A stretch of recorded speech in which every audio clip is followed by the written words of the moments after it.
चुनाव 2022 का बिगुल बज चुका है। सभी सियासी दल अपना चुनावी गणित बनाने में लग गए हैं। समाजवादी पार्टी हो या रालोद, कांग्रेस हो, बसपा हो या भाजपा के बाद निषाद पार्टी, सभी ने अपने प्रत्याशियों के नामों का ऐलान कर दिया है। निषाद पार्टी 15 विधानसभा सीटों पर चुनाव लड़ने वाली है। बीजेपी के प्रदेश अध्यक्ष स्वतंत्र देव सिंह और चुनाव सह प्रभारी अनुराग ठाकुर से मुलाकात होने के बाद निषाद पार्टी के अध्यक्ष संजय निषाद ने बताया कि उन्हें गठबंधन में 15 सीटें मिली हैं।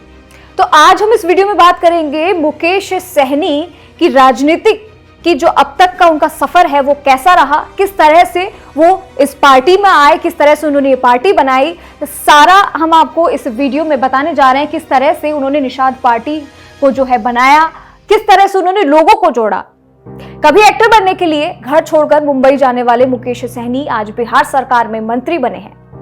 हाल ही के यूपी में विधानसभा चुनावों की अगर बात करें तो एनडीए का हिस्सा और बिहार सरकार में मंत्री मुकेश सहनी उत्तर प्रदेश में 165 सीटों पर चुनाव लड़ने का ऐलान कर चुके हैं।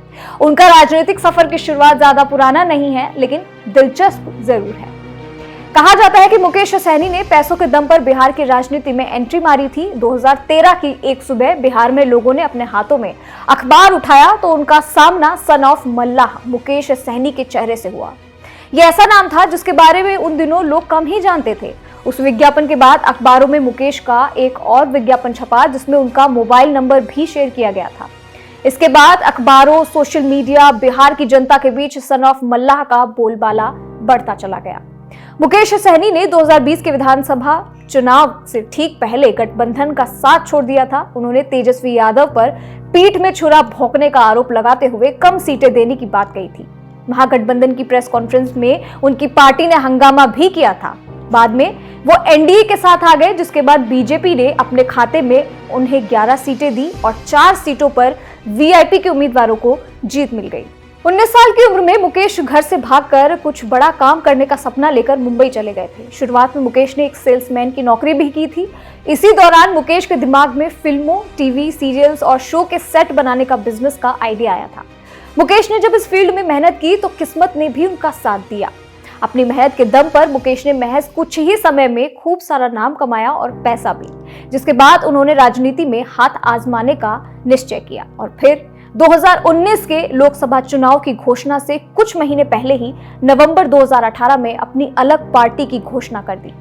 राजनीति में वीआईपी तरीके से एंट्री लेने वाले मुकेश ने अपने पार्टी का नाम विकासशील इंसान पार्टी यानी वीआईपी रखा। मुकेश की पार्टी का चुनाव चिन्ह भी उनकी जाति के पेशे से काफी हद तक मेल खाता है। जी हाँ, पानी में तैरने वाली नाव ही वीआईपी का चुनाव चिन्ह है। 2019 के चुनाव में पीएम मोदी के चाय पर चर्चा की कुछ इस तरह की मुकेश ने मार्च पर चर्चा कर सुर्खियां बटोरी। उन दिनों मुकेश का नारा हुआ करता था, मार्च भारत खाएंगे, महागठबंधन को जिताएंगे। 2019 में मुकेश ने खगड़िया लोकसभा सीट से किस्मत आजमाई थी, लेकिन बुरी तरह से उन्हें हार का सामना करना पड़ा था। राजनीति में भले ही मुकेश सहनी की पहचान 2014 के लोकसभा चुनावों में बनी हो, लेकिन सामाजिक जीवन में मुकेश सहनी ने 2010 में ही एंट्री ले ली थी। 2010 में मुकेश ने बिहार में साहनी समाज कल्याण संस्था की स्थापना की थी। उन्होंने अपने 2 ऑफिस भी खोले थे, एक दरभंगा में और दूसरा पटना में। इसका इस्तेमाल करते हुए उन्होंने अपने समाज के लोगों को एकजुट करने और युवाओं को बेहतर शिक्षा देने का मौका दिया था। 2015 में मुकेश ने निषाद विकास संघ की स्थापना की थी। ये संगठन अपने समाज के लोगों को इकट्ठा करने के लिए जिलेवार काम करता है। निषाद नेता के तौर पर मुकेश सहनी की पहचान तब सामने आई थी जब साल 2015 के विधानसभा चुनावों में मुकेश सहनी की राजनीतिक ताकत को पहली बार बड़ी पहचान मिली। उस वक्त उसका नाम एनडीए के स्टार प्रचारकों की लिस्ट में शामिल था। बीजेपी को भरोसा था कि मुकेश सहनी सन ऑफ मल्लाह की वजह से एनडीए को मल्लाहों का वोट जरूर मिलेगा।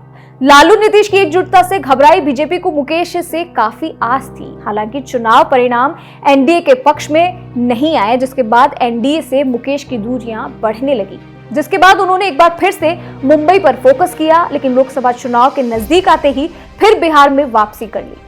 तो देखा आप लोगों ने किस तरह से अभी जो विधानसभा चुनाव 2022 से शुरू होने वाले हैं उसका बिगुल तो बज गया है और राजनीतिक गलियारों में इसकी चहल पहल भी शुरू हो चुकी है। तो यहीं पर देखना यह होगा अब कि बिहार में इसका माहौल कितना और गर्माता है। लगातार सारी पार्टियां एकजुट होकर आई हैं और अपने बलबूते पर ये चुनाव जीतना चाहती है। हम आपको पल पल की खबर देते रहेंगे। हिंद एक्सप्रेस पर हम आपको बताएंगे चुनाव से जुड़ी एक एक पहलू, एक एक दिन का, एक एक वोट का हिसाब। आप देखते रहिए हमारे साथ और बने रहिए हिंद एक्सप्रेस के साथ। तब तक के लिए नमस्कार।